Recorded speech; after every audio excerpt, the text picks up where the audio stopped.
Hello students, good morning. मैं सुमेश बानी आप सभी का आपके अपने एकेडमी 10 CGPSC कोच में स्वागत करता हूं। चलिए, मैं आपको पढ़ाने जा रहा हूं भारत का भूगोल।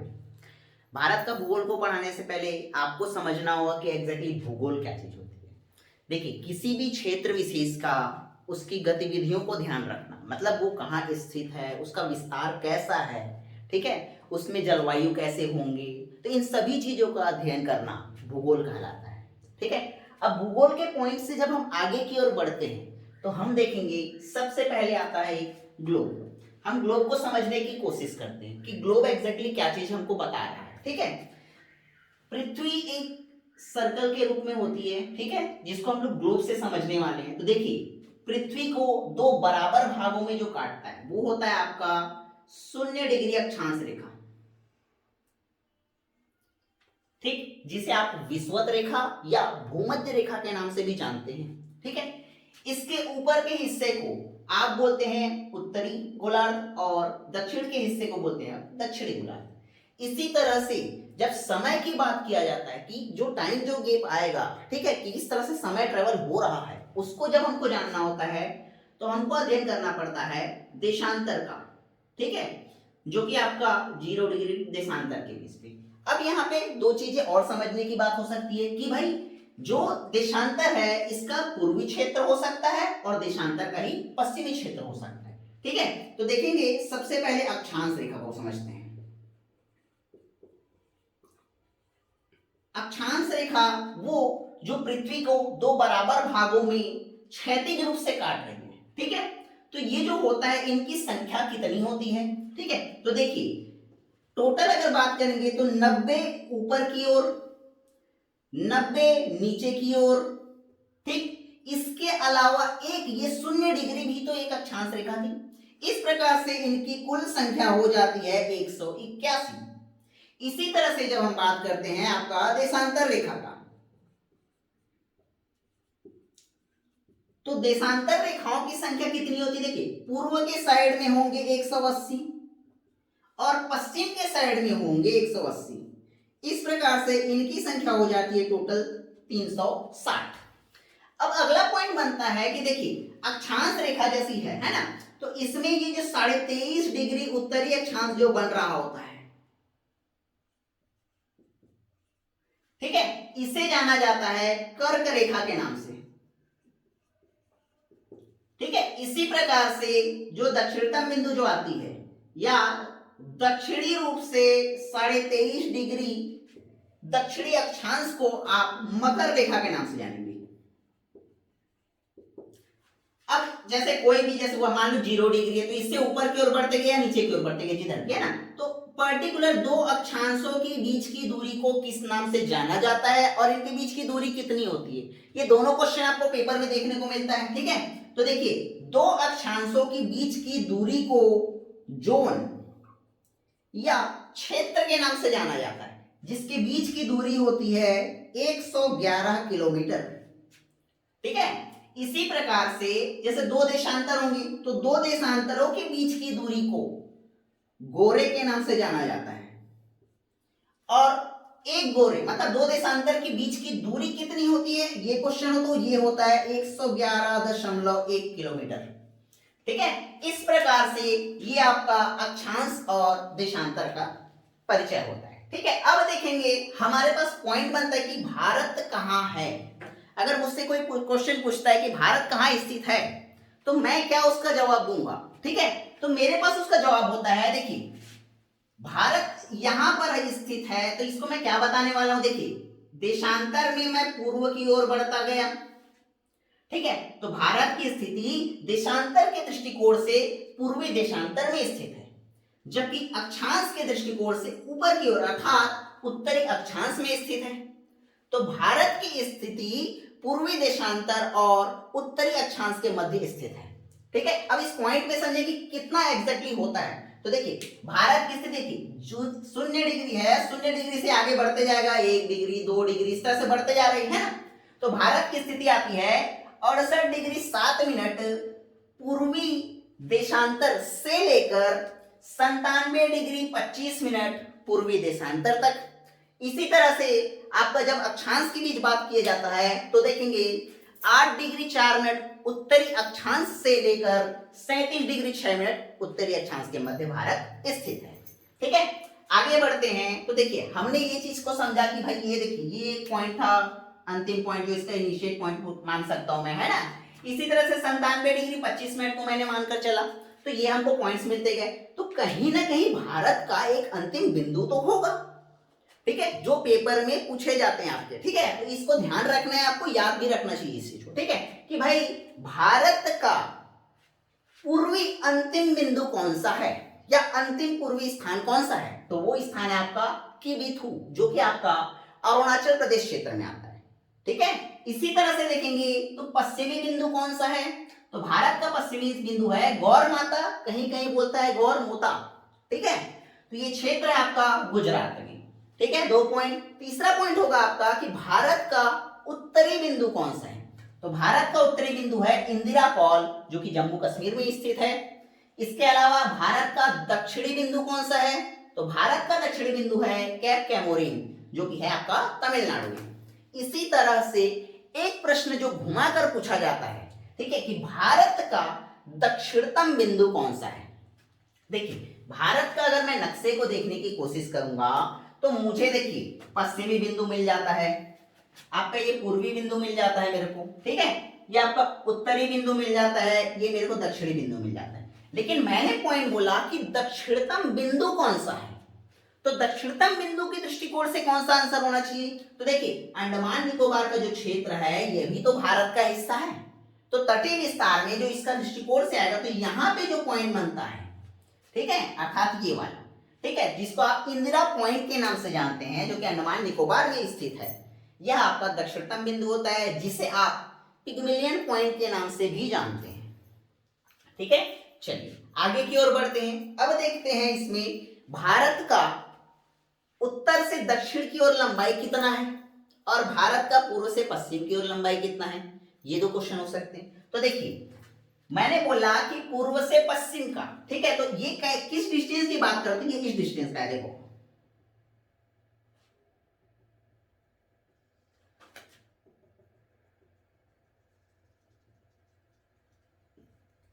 ये वाला डिस्टेंस, ठीक है, तो इसकी लंबाई कितनी है, इसकी लंबाई है 2933 किलोमीटर या 2933 किलोमीटर। ठीक है, इसी तरह से दक्षिणतम की ओर बात करेंगे,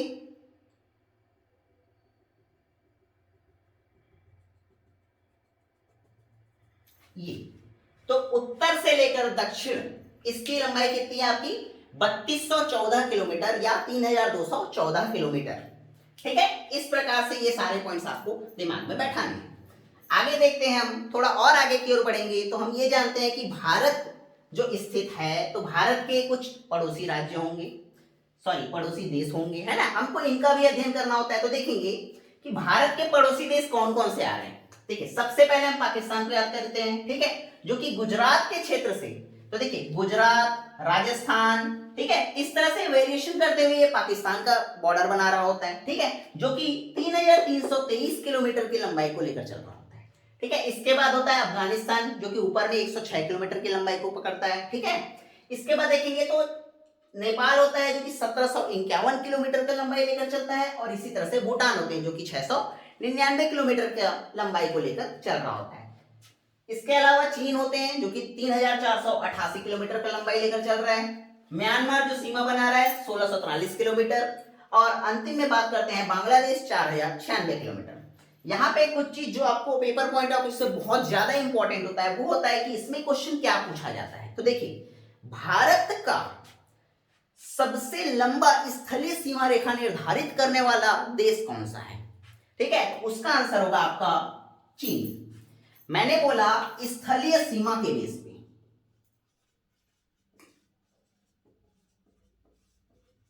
स्थलीय सीमा सबसे बड़ा जो बना रहा है वो है आपका चीन। ठीक है, 3488 किलोमीटर।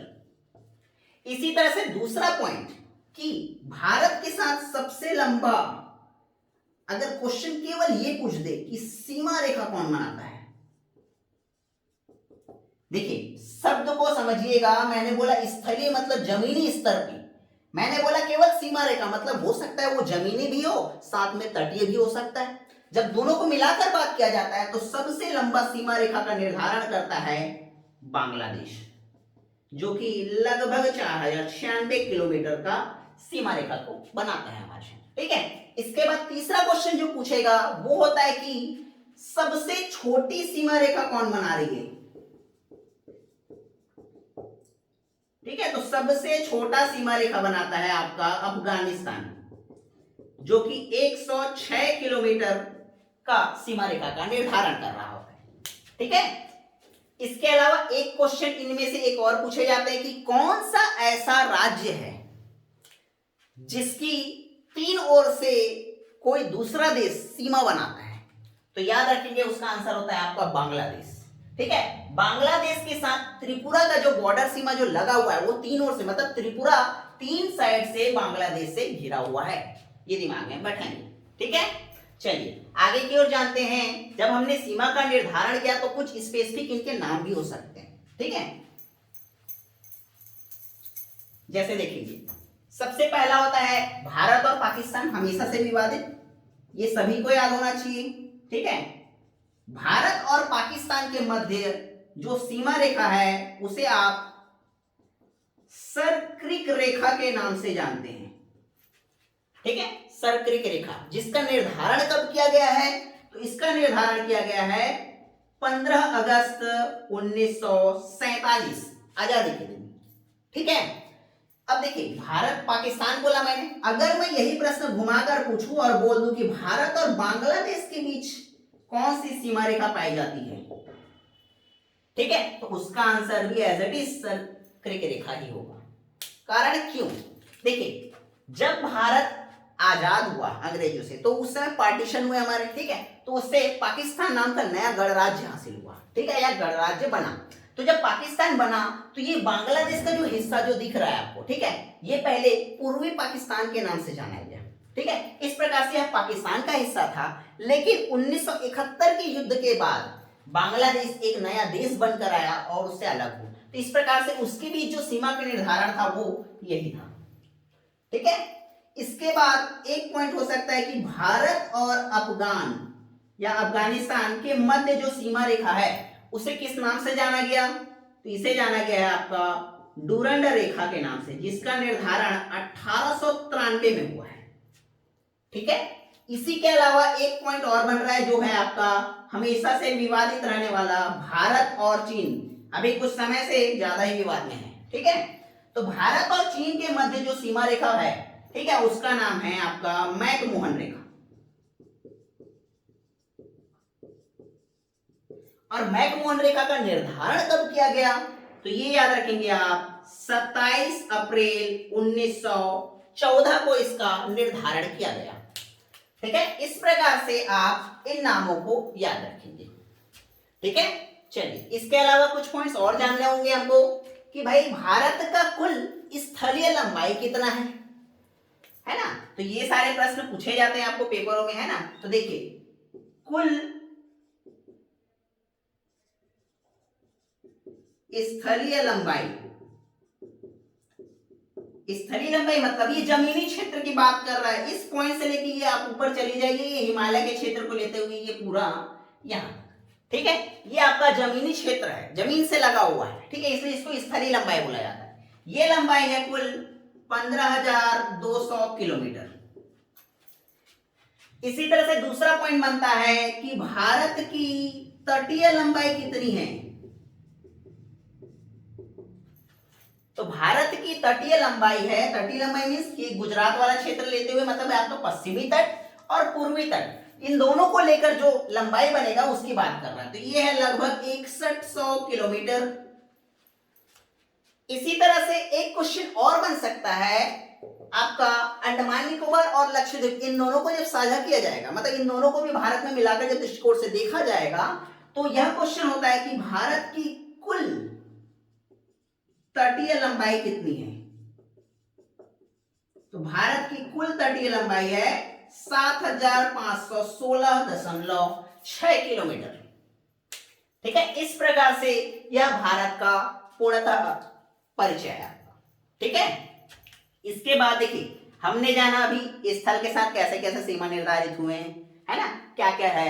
इसके बाद कुछ हद में हमको इनके समुद्री सीमाओं को भी जाना जाता है, जिसको आप चैनल के नाम से जानते हैं। अब बेसिकली चैनल होता क्या चीज है, तो देखिए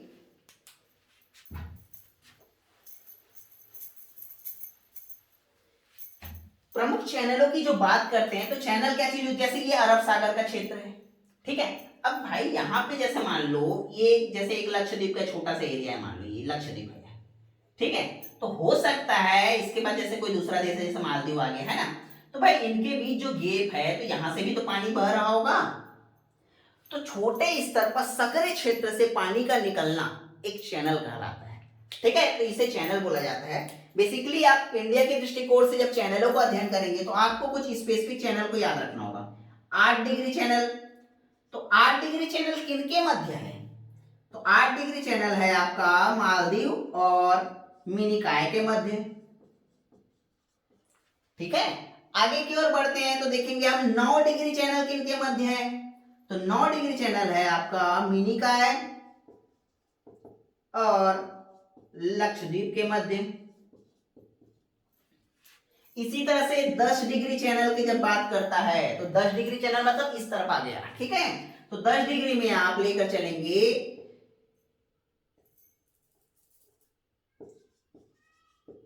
लघु अंडमान और बार निकोबार, इनके मध्य जो चैनल हुआ 10 डिग्री चैनल। इसके अलावा एक होता है आपका ग्रेट चैनल। अब ग्रेट चैनल किनके बीच है, तो इसको बोल सकते हैं अपन अंडमान निकोबार और इंडोनेशिया के मध्य, या इसी पॉइंट को मैं ये भी बोल सकता हूं कि भारत और इंडोनेशिया के मध्य जो चैनल है वो है ग्रेट चैनल, ठीक है। इसके बाद एक हो सकता है आपका पाक स्ट्रेट, इसे ही आप मन्नार की खाड़ी के नाम से भी जानते हैं। यह बॉर्डर या सीमा रेखा बनाती है, निर्धारित कर रही है आपका भारत और श्रीलंका के मध्य, ठीक है। इस प्रकार से आपको इतने सारे पॉइंट्स को याद रखने हैं, क्लियर है। तो इस तरह के क्वेश्चंस इनमें से पूछे जाते हैं। ये फैक्ट क्वेश्चंस हैं जो कि आपके भारत के परिचय वाले सेक्शन से पूछे जाते हैं। इसके अलावा कुछ क्वेश्चन जो हटकर हो सकते हैं, वो हो सकता है कि भाई भारत का अन्य नाम क्या क्या है, तो भाई आर्यवर्त है, इंडिया है, भारत है ना, हिंदुस्तान है। तो इस तरह से अलग अलग नाम है। तो ये क्वेश्चंस आजकल तो नहीं पूछे जाते, लेकिन अभी के सिनेरियो में जो क्वेश्चन बहुत ज्यादा इंपॉर्टेंट है वो कुछ इस तरह से है, ठीक।